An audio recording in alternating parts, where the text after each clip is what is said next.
Yo guys, selamat datang di channel gue. Balik lagi sama gue Hendra Zaro di Hendra Zaro Channel.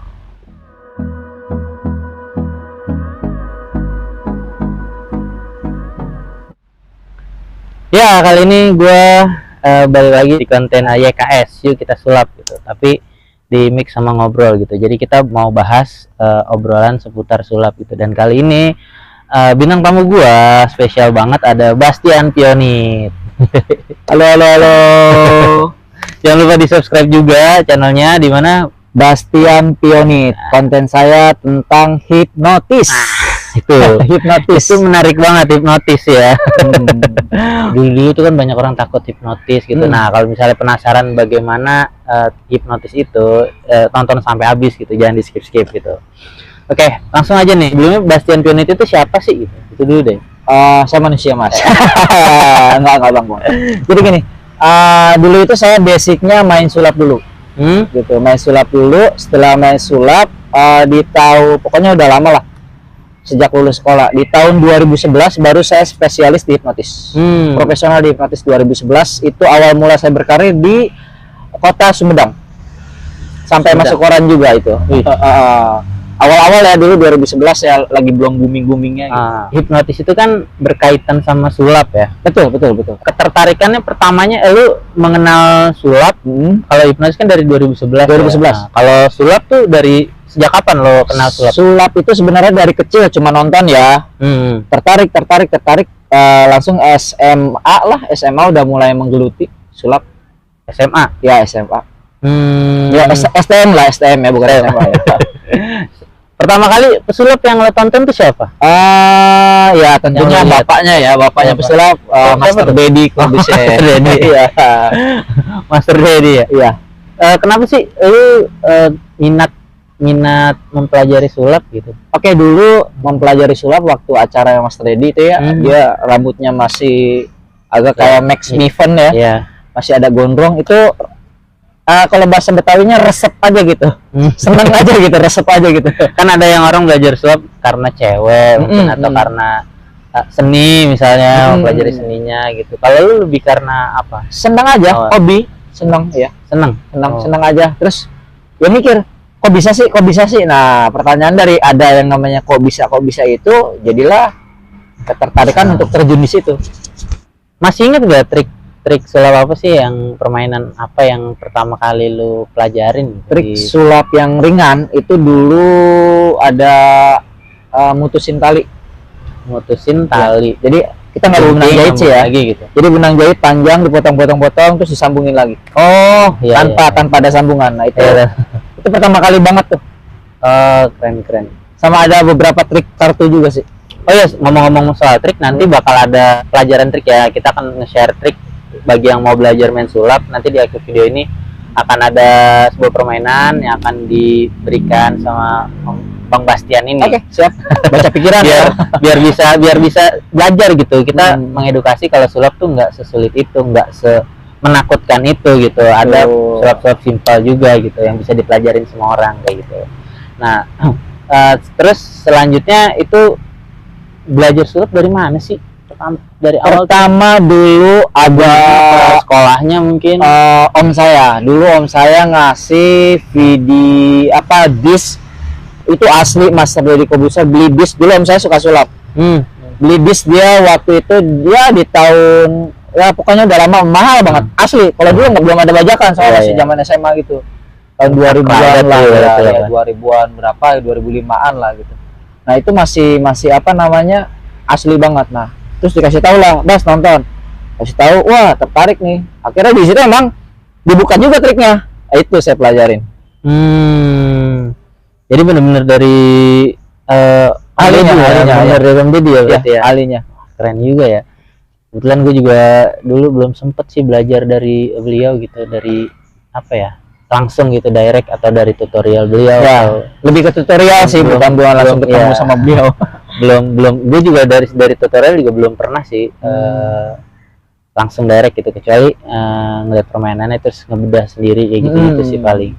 Eksperimen sendiri ya. Iya, terus kenapa lo tertarik sama hipnotis ini? Oke, singkat cerita dari mulai STM ya, terus keluar STM, sempat kerja juga sih sebenarnya. kerja 6 bulan, dan itu 6 bulan itu yang bukan racunin ya, yang mengenalkan gua kerja itu om gua juga. Mengenalkan kerja, mengenalkan sulap jadi dia juga gitu. Nah, emang baik, om gua baik banget. Nah, disitulah gua salah nih, nggak masuk kerja mulu, bolos mulu. Ada di satu perusahaan gua nggak masuk kerja dan gua lebih mentingin sulap. Karena yang ngeracunin gua dulu itu adalah dia, awal sulap itu. Terus dia kasih nih perbandingan, ini ada sulap, ini ada kerjaan di perusahaan, ayo jalanin bareng dong, sama kata om gua, jalanin. Terus gua geluti sulap, akhirnya nyaman di sulap, kerjaan gua bolos terus. Dan memang dulu waktu itu di satu perusahaan itu supervisornya om gua. Jadi aman gitu. Iya, ada bawahan dia. Iya, bilang ada bawahan dia.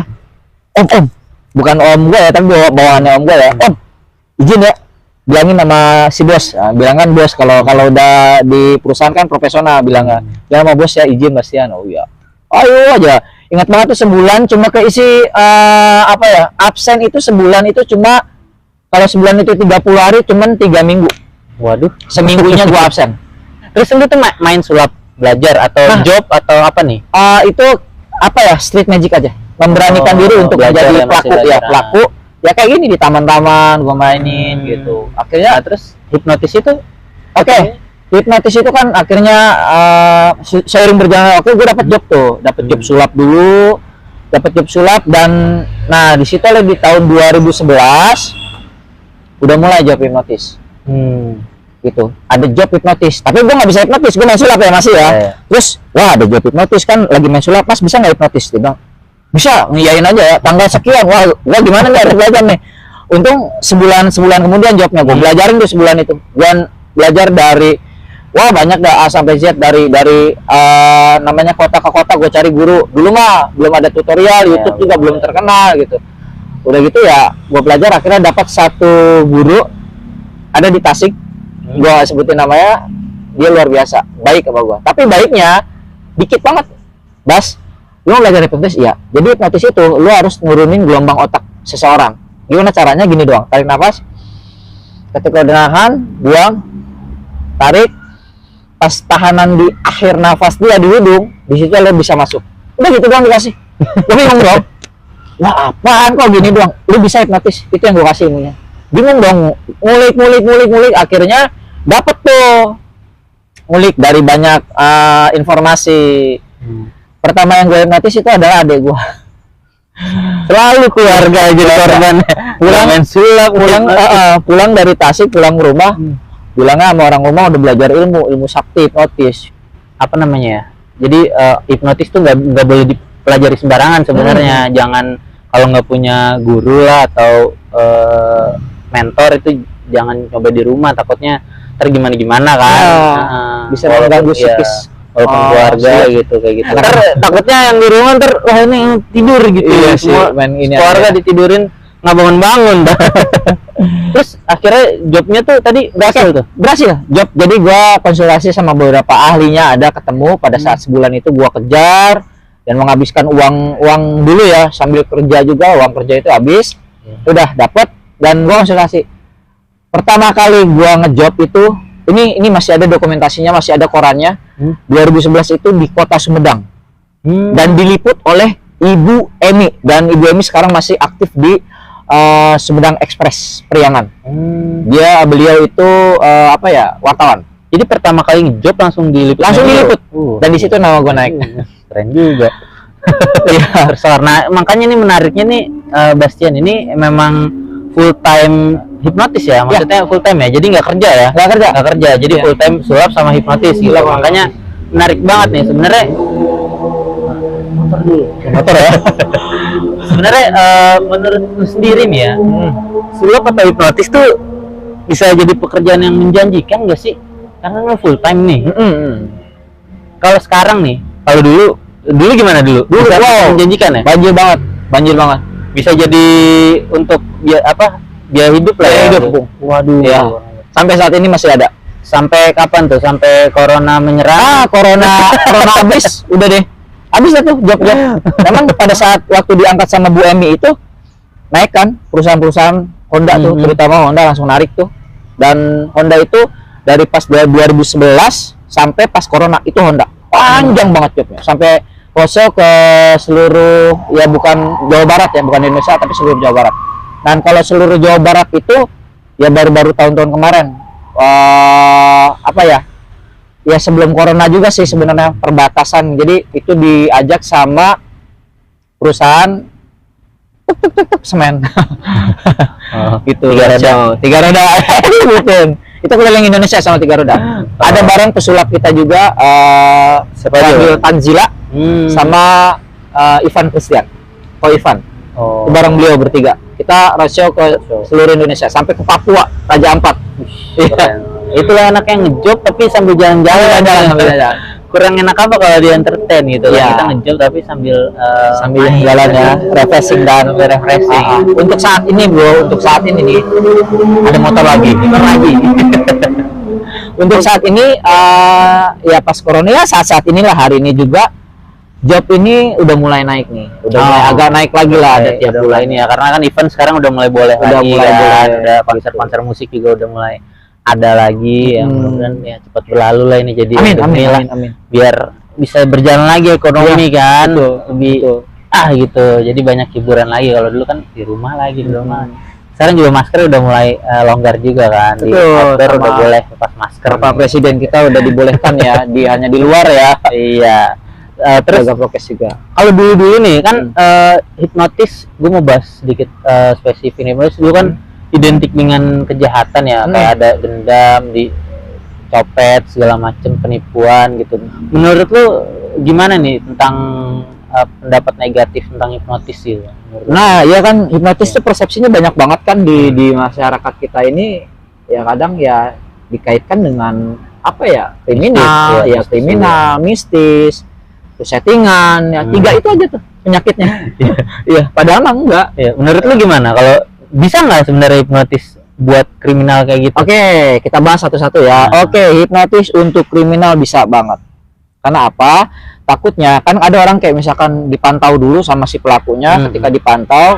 Nah, orang yang mudah dihipnotis adalah orang visual, lebih dominan otak kanan. Nanti dia cek nih selama 50 menit atau 30 menit dicek, ketika dominan di otak kanan baru ditepuk dan dia ngelihat dan itu kena. Kan orang awam hanya ngelihat, Mas, saya ngeliat ini si ibu ini ditepuk tiba-tiba. Itu tiba-tiba kan kita nggak tahu dia prosesnya berapa lama mati. Karena kan motor lagi jalan. Karena kan prosesnya pada saat dia sebelum ditepuk kan dipantau dulu, bro. Gitu. Tapi bisa ya berarti? Tapi bisa dihindari juga dong? Bisa dihindari. Bisa dong. Oke. Hindarin yang kayak gitu-gitu. Untuk menghindari hipnotis adalah ketika kita ditepuk dari belakang, melihat, itu kita masih sadar, bro. Nah, kalau kita udah mulai nggak sadar, kita sudah mengikuti perintah dia. Contoh kayak gini. Lu madep sana deh, kita contohin. Lihat, halo mas. Iya. Ingat saya nggak? Lupa ya. Coba ingat-ingat dulu, dengerin suara saya. Nah, pada saat seperti itu, otak kita nih, otak lu bro sendiri akan mencari data tentang si gelombang suara si pelaku ini. Ketika gelombang suaranya disamakan dengan ada database di dalam pikiran lu, oh iya, Mas Agus ya. Nah, barulah salaman. Betul, lupa ya mas saya. Nah, langsung dia sok akrab. Gimana sekarang, sibuk apa? Tahu nggak? Langsung cerita. Di sini kan ada itu menanggulanginya dan lain-lain. Ya kayak gitu kan. Nah, kalau kita udah masuk, kan kita masuk tadi ya. Kalau udah masuk itu pasti kena. Kalau udah diginin udah pasti kena. Nah, menanggulanginya adalah kita, oke, lu madep sana. Pada saat kita, halo bro, lihat saya. Ingat nggak? Pas ngeliat gini, jangan diingat-ingat. Oh maaf mas, saya sibuk. Mas, iya pas ngeliat aja kita udah pas pertama kali ditepuk aja otak kita itu udah ngerespon bahwa oh ini nggak kenal nih siapa. Pertama jadi harus reject dulu ya. Jadi reject. Pertama kalau misalnya ada yang kita nengok dan mukanya asing nggak kenal, mendingan langsung beralih aja pengalih mana gitu. Atau enggak, oh mas saya nggak tahu gitu. Kenal gitu. Jadi hanya yang lain aja gitu. Benar, bukannya sombong tapi kita protek ya. Terus yang kedua itu jangan mudah akrab dengan orang yang baru dikenal. Jadi nggak ditepuk aja tiba-tiba datang, Mas, halo, boleh duduk ya? Ngobrol so akrab. Nah itu bahaya juga. Gitu. Kayak gitu juga bisa tiba-tiba masuk kayak nggak harus ditepuk. Berarti tuh gendam-gendam itu nggak harus ditepuk aja ya. Iya, betul. Banyak metodenya. Kita syuting di sirkuit kayaknya. Enggak. Baru punya motor atau minjem motor orang gitu dia bolak-balik. Sirkuit. Ya, jadi gitu tuh tips-tips untuk kalian yang sekarang udah mulai keluar rumah lagi, mungkin di jalan khawatir dihipnotis atau digendam. Cara-caranya kayak gitu. Jadi bukan berarti sombong ya, tapi kalau memang tidak kenal, jadi diblok aja dulu gitu. Jangan ngelamun lah ibaratnya, dipikirin ya, gitu, mungkin biar lebih detail ya. Oke, tips menghindari hipnotis.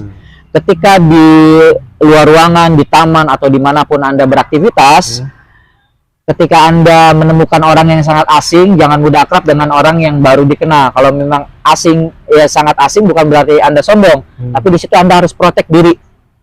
Setidaknya ketika dia nanya, ya jawab aja, Mas, alun-alun di mana? Oh, sebelah sana Pak, maaf ya saya sedang sibuk. Nah, itu kita harus protek sama orang yang baru dikenal. Dan kedua, ketika ada misalkan pelaku hipnotis jahat ya, menepuk pundak kita, ketika kita melihat ke belakang, melihat wajahnya asing sekali, tinggalin aja. Maaf Mas, saya sibuk. Gitu. Jadi seperti itu. Jadi kayak gitu ya. Terus menurut lo nih, kan kalau disulap itu kan ada attitude ya, ada etika gitu kan dalam bermain sulap gitu. Entah tidak boleh ganggu orang lain bermain sulap, terus tidak boleh membongkar trik-trik sulap juga gitu. Kalau di hipnotis itu ada etika atau attitude-nya gitu juga nggak sih? Kalau di hipnotis, entah cara bermainnya atau sesama hipnotis gitu atau gimana gitu? Ya, ada nggak sih kayak gitu? Etika ya paling ya dijaga baik lah. Etikanya adalah jangan disalahgunakan kalau hipnotis tuh. Banyak kan orang yang baru belajar disalahgunakan, bahaya lah seperti itu. Gitu. Untuk menanggulangi hipnotis kayak gitu tuh ya gimana ya? Ya sangat sulit juga sih sebenarnya, karena kan balik ke pribadinya. Balik ke pribadi masing-masing juga untuk yang punya kemampuan dalam menghipnotis itu juga kalau mau mengajarkan orang agak dipilih-pilih lah gitu. Kalau ini orang-orang upeng atau orang itu ya mendingan jangan, takutnya disalahgunakan gitu. Tuh, tapi gini bro, potong. Banyak tutorial di YouTube sekarang. Iya sih, gitu. Cuma kan iya sih. Bahkan gue juga baru kemarin bikin tutorial untuk melakukan hipnotis, tapi tujuan gue melakukan hipnotis hiburan, karena gue spesialisnya adalah spesialis panggung, bukan spesialis ngajarin buat kejahatan gitu. Atau begini, mungkin diajarin juga cara-cara untuk membloknya gitu. Jadi kalau misalnya kalau misalnya untuk kejahatan gitu kan ya, kalau untuk hiburan ya udah kan sama-sama mau gitu, sama-sama bersedia gitu kan. Cuma kalau untuk kejahatan kan kalau memang nggak bersedia, jadi kita tahu cara-cara untuk mengantisipasinya kayak gimana kayak gitu. Itu sih kalau menurut gue mungkin yang bisa di-share gitu. Jadi konten gue ada 2 ya, gue ngasih tentang tutorial hipnotis, terus belajar hipnotis gratis 100% berhasil. Nah itu gue memberikan ilmunya spesialis untuk hiburan. Ilmu yang gue kasih di YouTube itu nggak bisa dipakai buat kejahatan. Jadi ada kunci-kuncian atau etika-etika yang gue nggak kasih buat kejahatan. Jadi kayak gitu. Dia bisa nih pada saat ngeliat YouTube gue nih tutorialnya, dia bisa pelajarin dengan orang terdekat, tapi nggak bisa dengan orang yang istilahnya ujuk-ujuk baru dia kenal, orang asing, apalagi dijadikan ya hal yang negatif, itu nggak bisa gitu. Karena metode beda lagi itu. Jangan dibuka, nggak boleh. Nah ya, kalau untuk hipnotis sama kayak psikolog, psikiater itu sama nggak sih? Kalau hipnotis sebenarnya sih, jadi gue belajar hipnotis itu nggak sekedar hipnotis bro. Kalau hipnotis kan kita kupas lah, mungkin nggak ngerti bahasa teman-teman kita ini. Kalau yang praktisi hipnotis pasti ngerti. Ada pra-induksi, induksi, deepening, sugesti, termination. 5 tahap itu. Itu adalah masuk dalam kurikulum bro. Nah itu kurikulum hipnotis, tapi di kurikulum itu kita sebelum kurikulum itu harus belajar lagi mikroekspresi. Itu apa tuh? Mikroekspresi itu adalah ketika kita melihat ekspresi seseorang atau body language, bahasa tubuh seseorang lebih dominan ke otak kanan, otak kiri. Di situ kita baru bisa menyimpulkan bahwa di otak kanan nih kita masukin metode otak kanan, di otak kiri masukin metode otak kiri. Jadi kayak misalnya hipnotis mungkin suyetnya itu ada yang bisa dimasukin sugesti apa, ada yang nggak bisa apa, kayak gitu-gitu ya. Jadi sebelum itu kita harus tahu nih mana yang bagus buat ini, mana yang bagus buat itu gitu. Itu untuk kepentingan entertain ya, sekali lagi ya. Jadi gitu. Jadi hipnotis juga ada etika-etikanya gitu, dan cara-cara mempelajari hipnotis juga sekarang udah banyak di digital, di YouTube terutama gitu kan.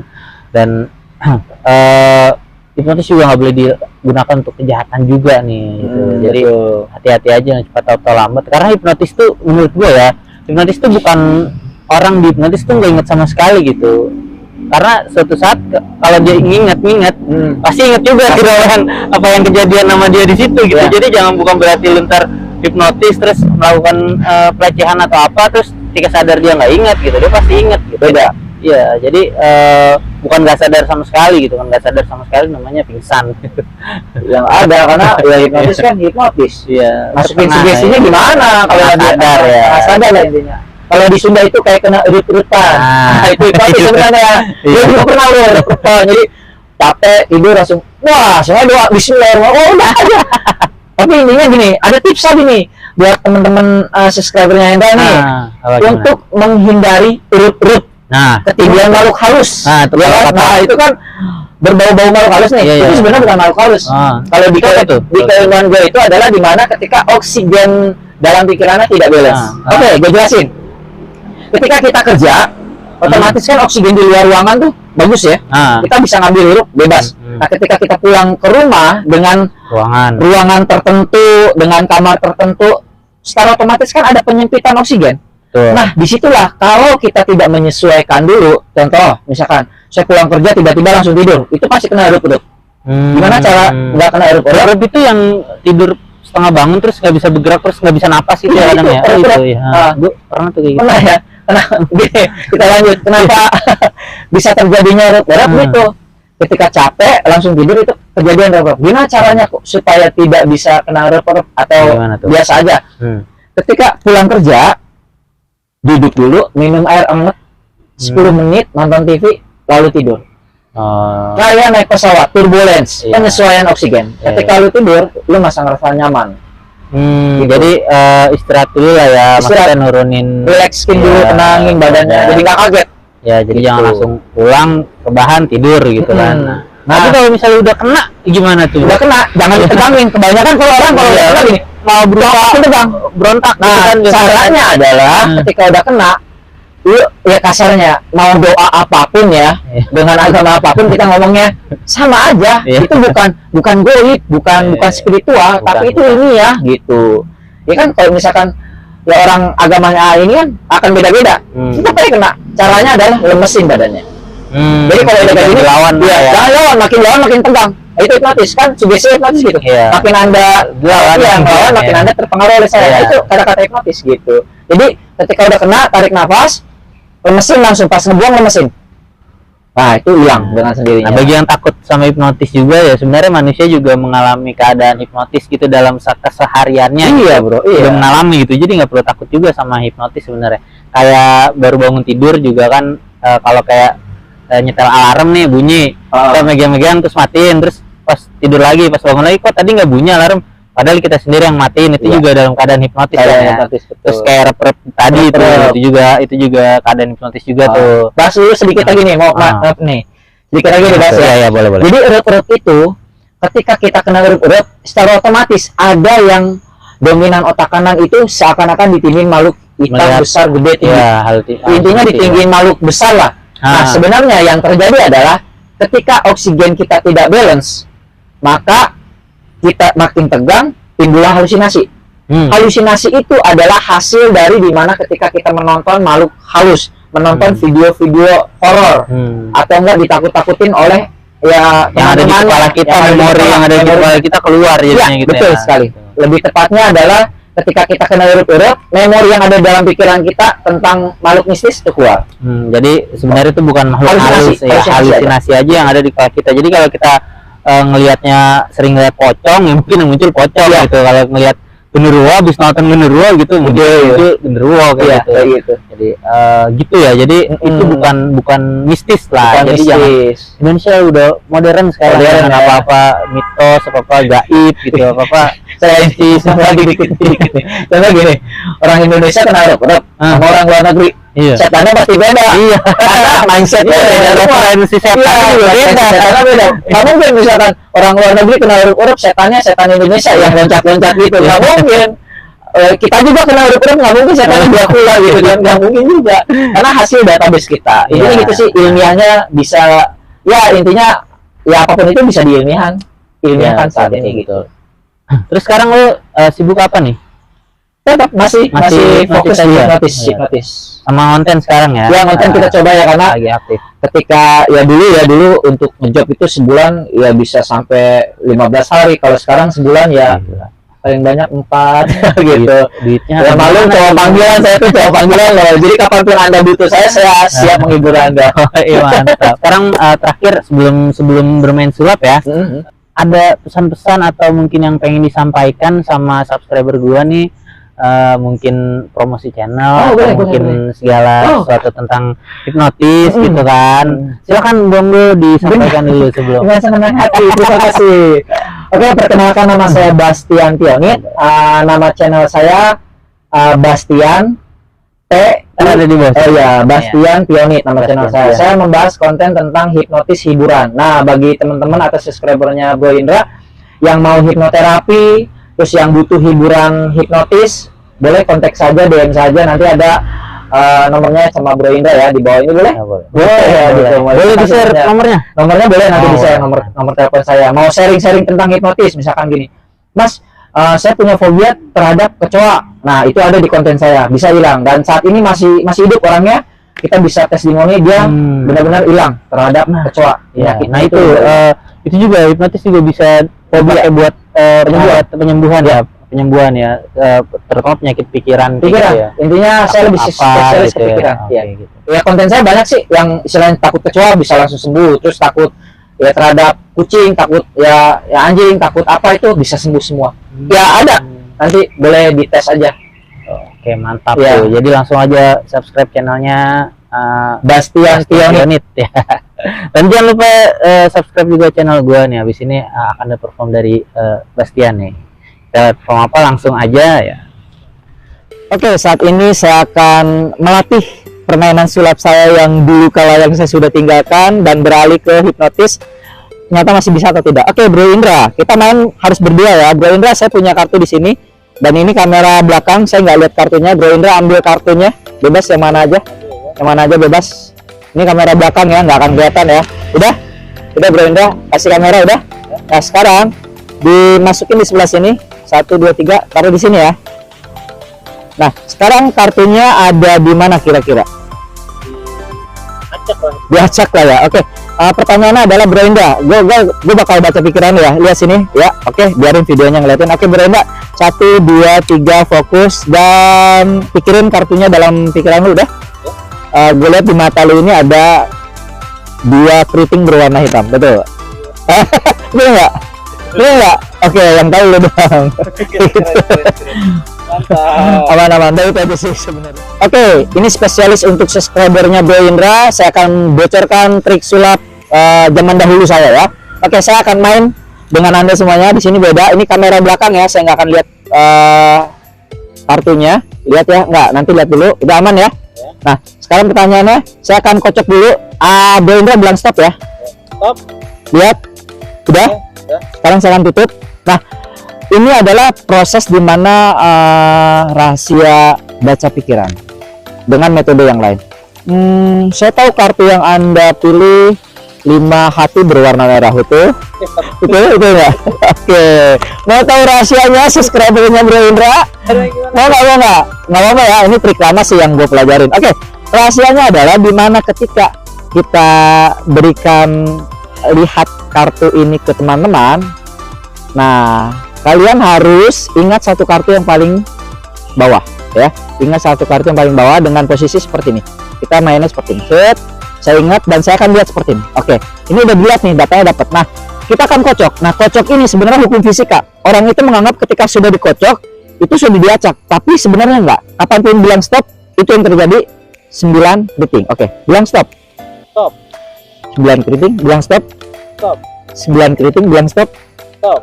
9 keriting. Dan itulah rahasianya. Anda lebih paham. Oke, thank you. Silakan dianalisis. Oke, itu tadi perform dari Bastian Pionit ya. Moga-moga bisa menghibur dan moga-moga bisa dipelajari lagi, dan semoga seni sulap di Indonesia bisa naik lagi gitu seperti dulu masa kejayaannya di zaman-zaman itulah gitu. Jadi banyak lagi mungkin generasi-generasi baru yang berminat sama seni sulap gitu ya. Gue berharap sih bisa naik lagi nih seni sulap, karena banyak banget konten-konten sulap yang menarik juga gitu yang bisa diikutin gitu. Jadi segitu aja video kali ini. Thanks for watching ya. Jangan lupa di like, comment, subscribe di Hendra Elzaru sama Bastian Pionit juga tentunya. Oke, gue Hendra, Bastian Pionit pamit.